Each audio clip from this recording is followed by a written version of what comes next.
దేశ రాజధాని ఢిల్లీలో హై అలర్ట్ కొనసాగుతోంది. ఉగ్రవాదులు భారీ కుట్రకు ప్లాన్ చేశారు అన్న నిఘా వర్గాల హెచ్చరికలతో ఢిల్లీ పోలీసులు అప్రమత్తమయ్యారు.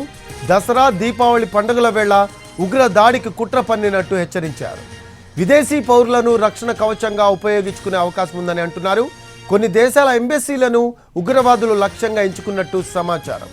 అన్ని మార్కెట్లు, ప్రాపర్టీ డీలర్లు, కార్ డీలర్లు, గ్యారేజీల వద్ద పెట్రోలింగ్, తనిఖీలను పెంచాలని పోలీసులకు ఆదేశాలు జారీ అయ్యాయి. మత విద్వేషాలు రెచ్చగొట్టేలా సోషల్ మీడియా పోస్టులు పెట్టే ప్రయత్నాల్లో ఉగ్రవాద ముఠాలున్నాయని నిఘా వర్గాలు హెచ్చరించాయి.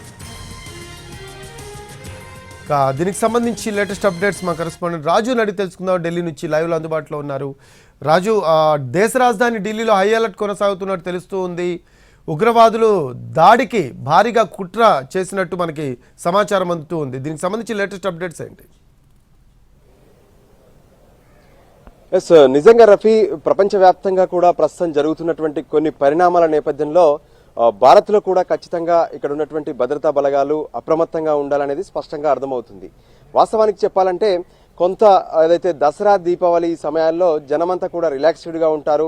పైగా సెలవులు, జనాలంతా ఒకే చోటికి వెళ్ళేటటువంటి అవకాశాలు కనిపిస్తూ ఉంటాయి. అంటే షాపింగ్ల కోసం కానీ, లేదంటే ఈ కార్స్ కొనుగోలు కానీ, ఇంకా మరోవైపు ఏదైతే టూరిజం ప్లేసెస్ వీటన్నిటి వద్దకు వెళ్లే అవకాశాలు ఎక్కువగా కనిపిస్తుంటాయి. అయితే ఇదే సమయంలో ఉగ్రవాదులు టార్గెట్ చేసే అవకాశాలు ఉన్నాయనే విషయం పైన ప్రత్యేకంగా ఇంటెలిజెన్స్ వర్గాల నుంచి ఢిల్లీ పోలీసులకు హెచ్చరికలు జారీ అయ్యాయి.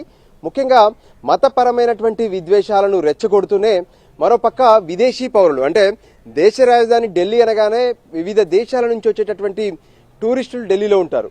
ప్రత్యేకంగా ఇక్కడ ఉన్నటువంటి ఏవైతే పర్యాటక ప్రదేశాలు ఉన్నాయో ఆ ప్రదేశాల్లో వాళ్ళు సంచరిస్తూ ఉంటారు. ఇక్కడ ఉన్నటువంటి ప్రతి పర్యాటక ప్రదేశానికి వెళ్ళి వాళ్ళు ప్రత్యేకంగా అక్కడ ఉన్నటువంటి చరిత్రను తెలుసుకోవడం కానీ, అక్కడ ఉన్నటువంటి పరిస్థితులన్నింటినీ కూడా వాళ్ళు అధ్యయనం చేస్తుంటారు. సో ఇప్పుడు ఉగ్రవాదుల టార్గెట్ అనేది కూడా ఇండియన్ పౌరులు కాదు, అంటే భారత పౌరులు కాకుండా విదేశీ పౌరులు ఎవరైతే ఉంటారో వాళ్ళను కవచంగా పెట్టుకొని, అంటే వాళ్ళను ముందు పెట్టుకొని టార్గెట్ చేసే అవకాశం ఉందనే విషయం పైన ప్రత్యేకంగా ఇంటెలిజెన్స్ వర్గాలు ఇటు పోలీసులకు హెచ్చరించినటువంటి పరిస్థితి కనిపిస్తుంది. ఇక మరోపక్క ఏదైతే ప్రపంచవ్యాప్తంగా ఉన్నటువంటి అన్ని దేశాలకు సంబంధించినటువంటి ఎంబసీలు ఢిల్లీలో ఉన్నాయి. సో ఆ ఎంబసీలను కూడా అటు ఖచ్చితంగా ఉగ్రవాదులు టార్గెట్ చేసే అవకాశం ఉందనే విషయం పైన కూడా ప్రత్యేకంగా హెచ్చరికలు జారీ చేశారు. ఇక మరోపక్క ఏదైతే ప్రాపర్టీలకు సంబంధించినటువంటి షోలు కానీ, కార్ డీలర్కి సంబంధించినటువంటి, అంటే ఢిల్లీ అనగానే ఓల్డ్ కార్స్ అనేటివి ఎక్కువగా అమ్ముతుంటారు. పెద్ద ఎత్తున కార్స్ అన్ని వేల సంఖ్యలో ఒకే చోట పార్కింగ్ లో ఉండేటటువంటి పరిస్థితి